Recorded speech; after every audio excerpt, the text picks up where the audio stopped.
दोस्तों आज हम पढ़ेंगे फुल वेव ब्रिज रेक्टिफायर के बारे में। तो ब्रिज रेक्टिफायर का काम क्या होता है, एसी को डीसी में कन्वर्ट करता है।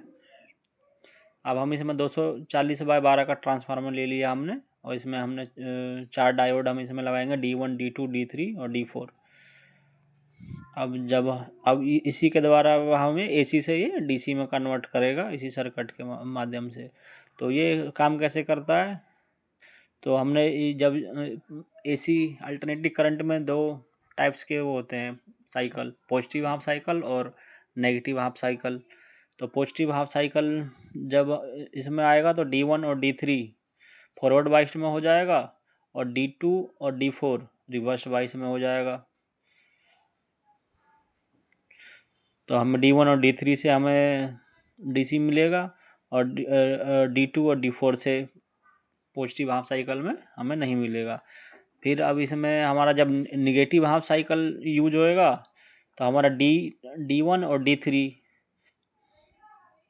रिवर्स बाइस्ड में हो जाएगा, और D2 और D4 हमारा फॉरवर्ड बाइस में हो जाएगा। तो हमें ये चारों डायोड के माध्यम से हमें दोनों हाफ साइकिल में हमें डीसी के आउटपुट हमें मिलने लग जाएगी। तो ये हमारा ग्राफ है, जैसे ग्राफ में भी हमने दिखा रखा है।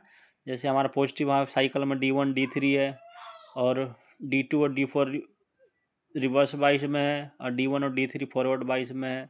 ये पॉजिटिव में देखिए, नेगेटिव में हमारा रिवर्स बाइस में D1 और D2 और D4 है।